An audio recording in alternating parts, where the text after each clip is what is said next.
बिस्मिल्लाहिर्रहमानिर्रहीम। आज हमारा नमाज के ऊपर चौथा बयान है और हमारे पास वही किताब है नमाज पैगम्बर।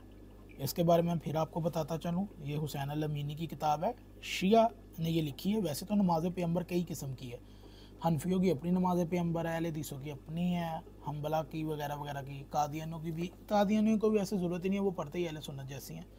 तो कादियानी की कलमा से लेके अजान से लेके नमाज सारी अहले सुन्नत जैसी है, लेकिन फ़र्क ये है कि वो अहले हदीस जैसी नहीं पढ़ते, हनफियों जैसी पढ़ते हैं। जिन जो उनको ज़्यादा दुबक दुबक के फुदक फुदक के गैर मुस्लिम करार दे रहे होते हैं ना कादियानियों को, वो उन्हीं के जैसी नमाज़ पढ़ते हैं, क्योंकि वो दोनों हैं आपस में से एक भाई भाई है ना, पीछे से निकले एक दूसरे में से। तो ये नमाज पैगम्बर है, ये शिया की लिखी हुई है और इसके अंदर कोई शिया हवाले मौजूद नहीं है। इसके अंदर सारे हवाले किसके हैं? अहले सुन्नत के हवाले हैं। तो हमने इसकी पिछली जो 3 सीरीज़ आ चुकी हैं ना, उसके अंदर हमने ये साबित किया है कि नमाज़ें इनकी अहले सुन्नत की कैसे वजूद में आई हैं और ये कहाँ पे है। यानी कि इनकी अहादीस में भी मौजूद नहीं है इनकी हाथ बांधने के तरीके, अगर हैं तो ये एक दूसरे को बिदती साबित करें। खैर, नमाज के मुख्तलिफ़ तरीके वजूद आने की असल वजह नबी के बताए हुए मरकज़ से रजू ना करना। सफ़ा नंबर 38 पे है। वो यहाँ पे क्या मुसन्नफ़ लिखता है कि हम पूरी दयानतदारी से इस नतीजे पर पहुँचे हैं कि अगर उम्मत मुसलमान ने पैगम्बर ग्रामी के बताए हुए मरकज़ यानी कुरान और इतरत से वाबस्तगा यानी कि अहले बैत से वाबस्तगी नहीं की, तो आज बाकी मसाइल शरिया में आलूम नमाज में रोज़मर्रा के बुनियादी मसाइल में बिलखसूस इस तरह के इख्तलाफ का शिकार ना होती। मतलब कि अहले सुन्नत भाइयों ने दीन ही अहले बैत से लिया ही नहीं है, उन्होंने लिया सहाबा से और उन ज़ालिम हुक्मरानों से जिन्होंने दीन के अंदर बिदअत दाखिल की। और आज ये हाल है कि इनकी नमाज भी एक जैसी नहीं है। ये दूसरों को बड़े तंज़ी अल्फाज में यहूद व नसारा अहले किताब ये वो करते हैं, ख़ुद उन्हीं की सुन्नत पे चल रहे हैं। ख़ुद इनकी इबादत के तरीके भी अहले किताब जैसे, इनकी किताबों से साबित किया है कि इनकी इबादत करना यानी कि नमाज़ पढ़ने का तरीका अहले किताब की तरह बिल्कुल, यानी कि यहूद व नसारा की तरह। और शिया कुतुब में तो हाथ बांधने को मजूसियों का तरीका कहा गया है।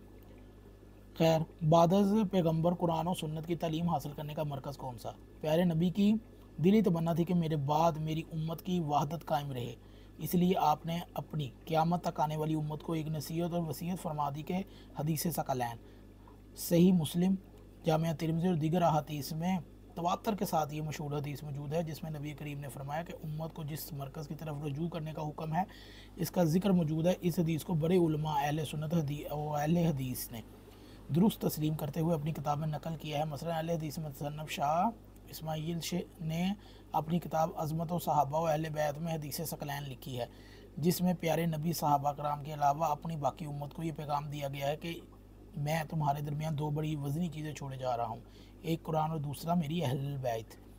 और हदीस में आन हज़रत ने भी यही अल्फाज फरमाए हैं, मेरी इतरत और कुरान हरगिज़ जुदा ना होंगे जब तक के वारिद ना हो मेरे पास हौज़ कौसर पे। अब उम्मत मुसलमा की क्या ज़िम्मेदारी थी, यानी कि वो क्या, उनको क्या करना चाहिए था?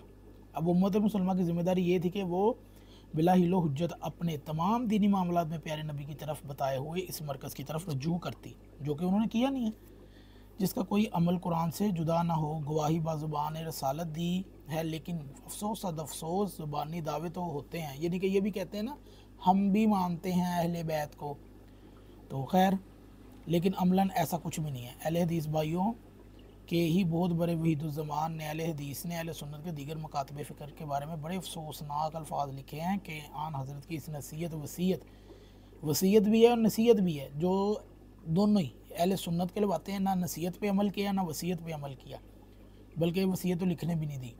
हदीस सकलैन पर सिर्फ वो अहले हदीस आमिल हैं और कुरान और अहले बैत दोनों को संभाले हुए हैं। इनकी तादाद बहुत ही थोड़ी है।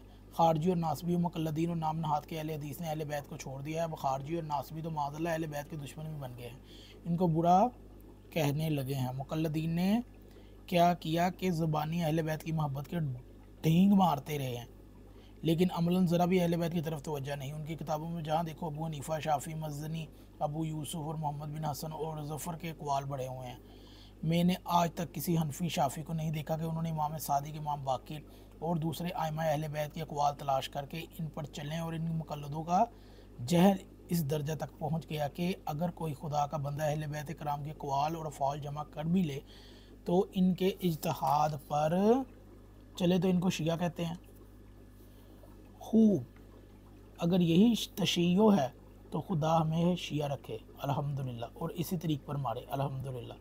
थोड़ा आगे लिखते हैं कि सच्चे सुन्नी वही हैं जो अल्लाह की किताब पर चलते हैं। फिर हदीस शरीफ पर जो सरदार अहले बैत का इरशाद है, फिर अहले बैत के अक़वाल और अफ़आल पर, और अहले बैत के अक़वाल और इज्तिहाद को दूसरे फ़ुक़हा और मुज्तहिदीन के अक़वाल और इज्तिहाद पर मुक़द्दम रखते हैं। यहाँ तक कि सहाबा भी अगर किसी मसले में मुख्तलिफ हों तो हज़रत अली का कौल इख्तियार करते हैं, क्योंकि आपकी दोहरी फजीलत है, सहाबी भी और अहले बैत भी, यानी इसहाब कसाबी हैं। ये अहले हदीसों के सबसे बड़े वालिद मोहतरम ही कह लो, इनके रूहानी। तो ये उन्होंने भी लिखा है कि उन्होंने ख़ुद तस्लीम भी किया कि उन्होंने एक तो दीन अहले बैत से नहीं लिया, दूसरा ना इन्होंने तलाश भी नहीं किया कि अहले बैत से कुछ हदीसें ले ही आते, क्योंकि इन्हें पता है। और उसने साथ में ये भी लिख दिया कि अगर ले भी आए ना तो फिर फ़ौरन शीयत का ठप्पा भी लग जाता है। यानी कि हम साफ अल्फाज में कहें कि अल्लाह के नबी ने फरमाया था कि मेरे बाद वसीयत भी की, नसीहत भी की कि अहले बैत का हाथ ना छोड़ना, और इन्होंने दोनों छोड़ दिए, ना नसीहत पे अमल किया ना वसीयत पे। और इनके दावे क्या होते हैं जी, हम भी अहले बैत को मानते हैं, हम भी पंजतन पाक को मानते हैं, जितना हम मानते हैं उतना कोई भी नहीं मानता।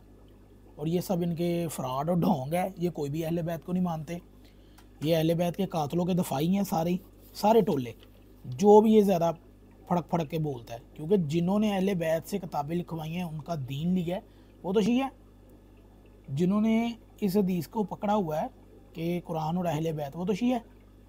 और आपके मज़हब का ये रुझान है कि अगर कोई अहले बैत की हदीसें ले आए तो कहते हैं जिन्होंने शियों से हदीसें ली हैं। मतलब कि ये इतनी इनकी हिपोक्रेसी है, इतने ये मुनाफक टोला है ना अहले सुन्नत, जो कहलवाता है अहले सुन्नत है, और इनके अंदर ही ख्वारजी, नासबी, ये कादियानी और ये पता नहीं कौन कौन से टोले हैं ये। इनमें अगर हिम्मत है तो ये पढ़ें हाल छोड़ के नमाज। वैसे तो वो बड़ा एक मरदूद मर गया, इमामुल मुनाज़रीन उसे कहा जाता था, सईदी। तो उसके अंदर गैरत नहीं थी कि वो कभी ये भी बता देता कि उसको अजान में तो सहाबा को गालियाँ नज़र आती है, कभी उसने ये बकवास की है कि हाथ बांधने पे उसकी कोई हदीस नहीं उसकी किताबों में।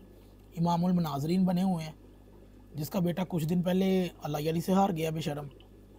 खैर, वो तो इल्मी मैदान में इनकी शिकस्त तो होती रहती है, कभी ये जीत तो सकते नहीं हैं, ना ये तब जीत सके ना ये अब जीत सकेंगे। खैर, अगर इनमें हिम्मत है ना तो अहले हदीसों की बात कर रहा हूँ यहाँ पे, क्योंकि हनफी तो उनका तो सुन्नत से कोई तल्लक ही नहीं है ना, क्योंकि उन्होंने अपने बाबे बूबों को लेके आना होता है। कम से कम अहले हदीस में तो इतनी गैरत है ना। लेकिन अहले हदीस की गैरत भी तब सो जाती है कि जब वो शियों की जहाँ पे वो हो रही होती है ना, स्पोर्ट हो रही होती है इनकी हदीसों में, तब वो ये कौल ले आते हैं। मोहम्मद बिन हसन ने कहा, ज़फ़र के अक़वाल ले आते हैं, मरज़ई मज़ानी के और अबू यूसुफ़ के, अबू हनीफ़ा और शाफ़ी के, ये भी ले आते हैं। तब इनको हदीसें नज़र नहीं आती। तो अहले हदीसों का भी यही रुझान है, अगर इनमें हिम्मत है तो पकड़ें सुन्नत को, अगर ये अहले सुन्नत कहलवाना है, वरना तो ये कहलवाने से कोई भी नहीं होता। खैर, अगर आपको ये वीडियो अच्छी लगी हो तो इसको ज़रूर शेयर कीजिएगा।